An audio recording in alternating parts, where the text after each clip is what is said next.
Thankfully, the Shadow Justice Secretary, Robert Jenrick, can squeeze us in, and he joins us now. Good morning to you. I'll put to you what I put to Daisy Cooper an hour ago. You have to excuse the clowns I have behind me. It's not David Lammy this time. It's even worse. Oh no. OK, well, I can't quite see what they're saying, but I look forward to reading those placards. Is this a government in freefall?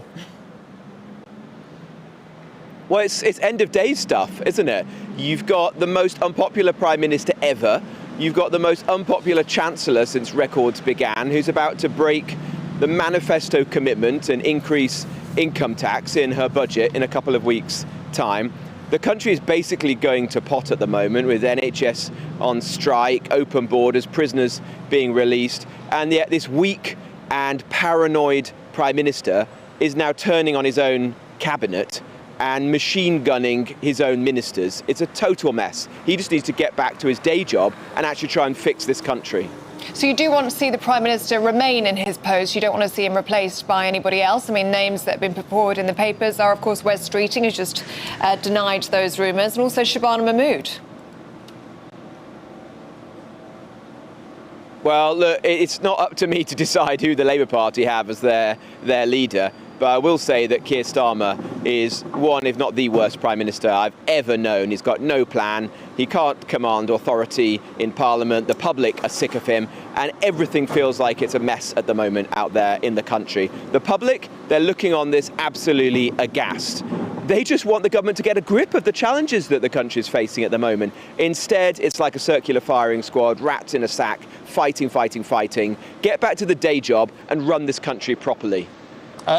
Daisy Cooper this morning, I know I saw a tweet from Kemi Badenoch this morning saying, the Lib Dems have adopted some conservative policies, they're all backing some of your policies, and they were calling for Labour to do the same. What about the Lib Dems policy saying actually this budget should reduce VAT by 5% on, entertainment venues, pubs, restaurants, all that sort of thing to boost the economy? Well, look, the high street is in a real mess at the moment. What we've said as Conservatives is that we want to get rid of business rates for businesses with rateable values of £100,000 or less. And that means almost all of the cafes, the restaurants, the independent shops on our high streets wouldn't have to pay those. And that would make a massive difference right now, because, as you see, high street shops and pubs are closing left, right and centre. That, I think, is the best thing that we could do to give them a shot in the arm, really help them to get through the difficult months ahead. But what's Rachel Reeves talking about? Tax rises left, right and centre, and that's going to make life even more difficult. And you're seeing the real world consequences for that. Not just shops closing, but people laying off staff at the moment. Unemployment is the highest it's been for 5 years since those very challenging days of the pandemic. And it's only going to get worse as there's no strategy right now to grow the economy. And Rachel Reeves looks like she's going to make it worse in the budget at the end of the month. David Lammy, the Deputy Prime Minister and the Justice Secretary, was on his feet yesterday, wasn't he, in the House of Commons, admitting that 91 prisoners have been released in error from April of this year to October. Of course, he was blaming his inheritance, the dire inheritance that was left before this government, spoke about accidental releases happening under the Tories' watch. So whose fault is this? Well, look, I don't excuse a single criminal being let out of prison early. One is too many, isn't it? We don't want these people to be out on the streets of our country, posing a danger to the public. But this problem has got dramatically worse under the Labour government. There's been a 130% increase in the last year alone of the number of prisoners being accidentally released. And David Lammy admitted in Parliament yesterday that someone's being let out of jail accidentally pretty much every other day at the moment, that some of them are still out there on the streets posing a danger to the public. And there's even prisoners who he doesn't know whether they were accidentally released or not. I can't even comprehend what he means by that. Are they in their cell? Are they not in their cell? He doesn't have a clue what's going on, is the truth. And it's a serious, serious problem, because it's making a mockery of the criminal justice system, it's endangering the public, and the victims of these crimes are now very worried indeed that their perpetrators might be coming back to torment them once again. You may have seen just last week the victim of the Epping sexual assault, the young girl who had been sexually assaulted gave really harrowing testimony that she couldn't sleep at night because she's so worried, thinking that her sexual abuser might come back to Epping, that they might meet each other once again, and that those crimes might be repeated. That is what's happening as a result of our prison system being in such a mess at the moment.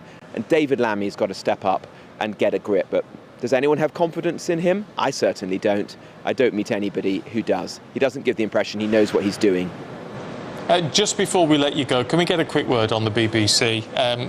It's clearly in a mess. What would you like to see done? And do we need to look at political appointments to the board? Well, look, I think the BBC have got to use this moment to change fundamentally and to restore public trust and confidence by rooting out the institutional bias that they've displayed in recent years and getting back to actually just in their news talking about the issues that we care about in this country, not obsessing about Israel and Gaza all the time or their obsession with attacking Donald Trump, but talking about living standards, the NHS, our borders, crime, the things that working people across this country are actually exercised about. If they can't do that, then I do worry about the future of the BBC. In fact, I can't see a future for the licence fee. If you want the licence fee to continue, to put it on a sustainable footing, then the BBC have got to change fundamentally the culture of the organisation and do so now as a result of this change. Good to see you, Mr. Jenrick, this morning. Thankfully, the BBC Nice to see you. Have a good day. The BBC cancelled Sooty and Sweep back in the day. Unfortunately, they've revived themselves behind you, but we've tried to ignore them all morning. Yeah, you've done very well ignoring that behind you. Thank you, Mr. Jenrick. How anyone thinks they can make a serious point? They want to complain about Brexit, they're entitled to. How do you think they make a serious point by waving Sooty and Sweep and a stuffed elephant? And a stuffed elephant. I do not know. It's very distracting, isn't it? Anyway. Never mind. Let's talk about the BBC and President Trump issue.